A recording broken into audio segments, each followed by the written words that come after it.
Hey, welcome back to another Tacho Show video. So, they posted the trailer for the CYL 10 units, and there's actually some information in here that they didn't show in the Fate channel. So, we gotta go ahead and watch this 7-minute trailer now. Can you believe that's how much information they have to say about these characters, that they can't even condense it all into one video? Alright, but anyways, new heroes join the battle. We have Sylvain going first. Consensus seems to be he's the weakest of the batch. He's not doing anything that special, really. Nothing that any of the Sharenas can't already do, pretty much.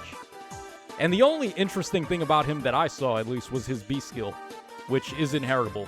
So, yeah, probably not gonna be the most chosen free pull on this one. Yeah, so we already saw his weapon. He has the range style. He has attack speed rival break. He has speed and defense union, which we saw in the trailer. And then he has philanderer. So actually nothing about Sylvain that we're seeing here we didn't already see. So again, it says a little bit about what Sylvain is bringing to the table compared to the other guys, right? Alright, so he attacked. He gave union to these two, Ingrid and Dimitri, because they were within 3 spaces of him after his combat. And Union seems like one of those effects that's really going to pile up the more of it you stack. Like, the more allies on the team that have Union, the better it's going to be. But you don't just get it right away. You have to work for it. Alright, and then he has, of course, the Ruined Sky style. We can probably skip some of this, because we've already seen it. If you watched the Fate channel, then you saw all of this. Alright, now here's where it gets interesting, though, because Azura has some passives that they did not show in the Fate Pass, or in the Fate channel. Look at that 0 defense. Alright, her weapon, we saw what her weapon does. It's not one of those Bride Peony weapons where it's, like, insane for combat and for a dancer. It's just really good support. Okay, so here's her A skill, Rhythm Session. When unit is equipped with Sing or Dance as an assist skill, triggers the following. Grants all stats of 10, unit deals +7 damage, reduce damage from foe's first attack by 7, first attack and brave attack, neutralize effects that inflict guard, or not guard, neutralize effects that grant special ramp to foe, and inflicts guard on unit per attack, so tempo. And then if unit has already acted at least once on the current turn, grants all stats of 4 to allies in 3 rows of 3 columns, center on unit during combat. So you want to give this to your dancers, and then you want to combine that with the B skill that... Who was it? I think it was Bride Peony, her B skill, right? The one that only works if you have Sing or Dance equipped. So they're making these dancer-specific passives now that are pretty good. If you combine those two together, it's going to be pretty sick.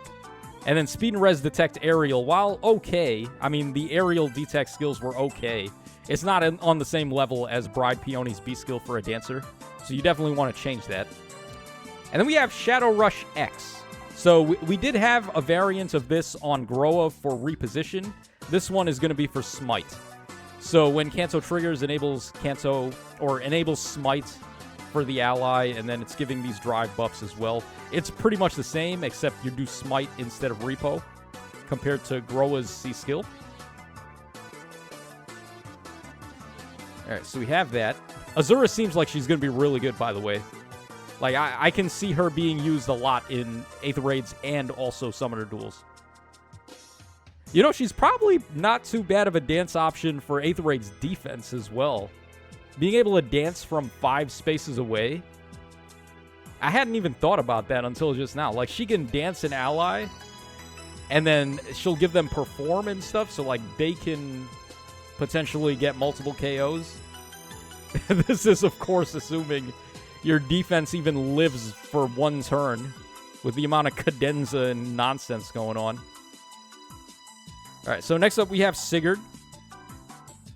Oh, wait, actually, my bad. I rewinded there, guys. I didn't mean to do that. I pressed the wrong key. Alright, so let's head over to Sigurd, should be the next one. Knight of Chad. No, it's Knight of Chalfie, but he might as well be from Chad. All right, yeah. So Sigurd, he's got this new ability, Cadenza, as not just him, but also the Tsubasa has this too. Now, Sigurd gives it to himself, while Tsubasa gives it to allies, so it is a little different. And he does have one brand new passive here. He has no risk. So if unit speed is better than 30 at the start of battle, inflicts attack, defense, and res -4 on the foe, deals damage equal to 20% of unit's defense, reduce damage from foes' attacks by 20% of unit's defense, and unit's next attack deals damage equal to 40% of first attack prior to damage reductions during combat. Resets at the end of combat, only the highest value applies. And also, if unit's defense is better than the foe's defense, then triggers potent follow X% during combat. If unit can't perform a follow-up and attack twice, X is 100. Otherwise, X is 50. At the start of battle, excludes increases to speed granted after ally is deployed from legendary, bonus, mythic effects, etc. Great talent. So, similar condition to patience there, where you got to have equal to or above 30 speed naturally. Well, not naturally, just like visible. There are other visible things you can run to buff your speed that will count, like Sacred Seals, for example, like those Squad Ace Sacred Seals that raise your stats. Those are going to be able to count. Obviously, Boons and Banes will count. Dragon Flowers will count. So, as long as you meet the speed condition, this seems pretty good. You're getting the potent attack, you're getting true damage and true DR, and you also get a little bit of reflex. Not full reflex, but 40% reflex, which is pretty good. This is a good B skill.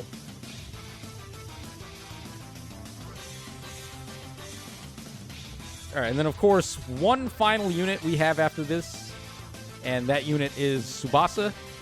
So, Tsubasa, if you guys like using Baby Tana, then Tsubasa will be right up your ally, or right up your alley.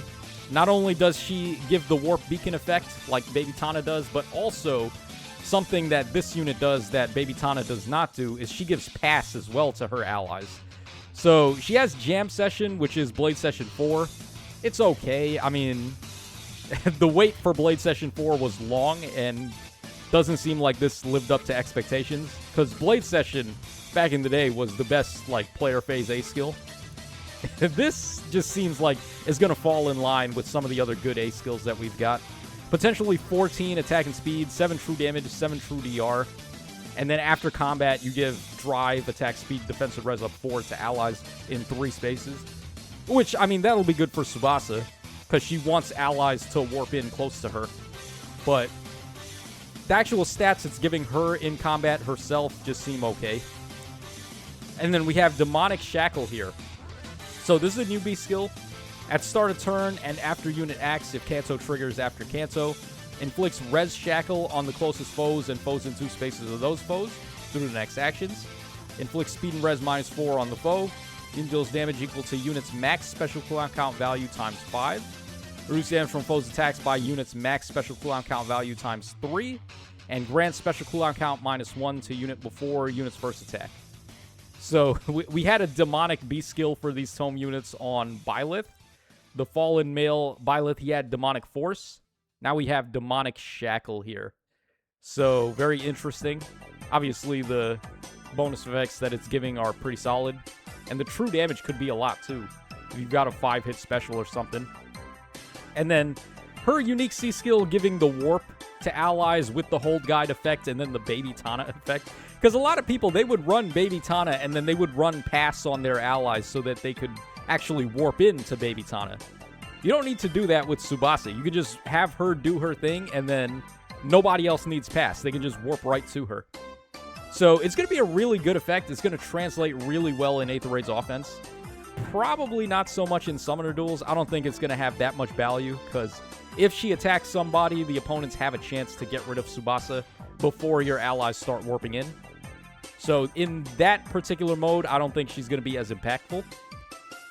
And meanwhile, Sigurd and Azura, I think they're going to be very useful in both. And then here she's giving the Cadenza effect to her allies, which, as we can see, is pretty good. I mean, it's like Gale Forcing without Gale Forcing. I'm real interested to see what they do with... Since they've added Cadenza now as a way to just get, like, extra attacks, are they actually going to give us Gale Force control? And then, like, have a way to stop extra actions from triggering? Because we could really use that for Aether Raid's defense at this point. Like, it's just a complete wash trying to do anything on defense. It just is not going to work anymore. This entire banner was the extinction of Aether Raid's defense. But it is what it is, man. So, yeah, once again, my consensus is if you're going for the free pull, I would go for Sigurd most likely. He's the top priority. If not him, then Azura. Followed by Tsubasa, and then Sylvain is in dead last. So, this is your boy Tacho. About to sign. I was going to sign out. I forgot that we did also get the inheritances for the new passive. So, before we leave, let's go ahead and check that out. So, no risk. That was Sigurd's B skill. It's only going to be for cavalry and flyer types. Now, patience was available to everybody, but no risk is actually like patience, but better. So, yeah, only for cavalry and flyer. Those are not tank-type units, too, which is interesting. Like, the normal units you were given patience to were the tanks. Like, your arena tanks. Those were the guys that get it. But those are all armored units. And maybe the rare occasional infantry unit. So, no risk is not going to replace your arena scorebot skills, which is good and bad at the same time. Speed and Defense Union is available to everyone except Staves, which I think this skill actually appreciates in value the more units on the team that have it, because that way they're just going to start the fight immediately with the Unity bonus effect active. Or Union. I think it was called Union, right? So, yeah, it seems interesting, but in a bubble, I think Speed Taker Burst or just Taker Burst is probably better. All right, then we have Jam Session, which is for cavalry and flyer only, but I mean, do they have a better option? It's also no weapon restrictions either. So, like, ranged flyers, which have been starved for a good A skill, they could use this. Yeah, what are they stuck using? Like Air Force? Or what is that one called again? Air, whatever it is. The air skill? I can't remember. There's like 3 of them. But, yeah, this is definitely seeming like it'll be better than those. Demonic Shackle is for Tome only, which is obvious. Rhythm Session is for everybody, but it doesn't matter because you can only actually use it if you're a singer or a dancer. And then Shadow Rush X is going to be for cavalry and flyers as well. So let me know your thoughts in the comment section down below. Seems like some of these passives are going to be pretty big, like no risk. I'm not sure exactly like what sort of units you're going to want to give that to specifically. Because it's like an offensive version of Patience. Might have to do a video looking into like what units are good for that. Speed and Defense Union is basically anybody. Jam Session, basically any range flyer or cav, because they didn't really have a better option. And then Rhythm Session for your dancers and singers, pretty much. So yeah, some decent passives there. Let me know your thoughts, and I will catch y'all again on the flip side.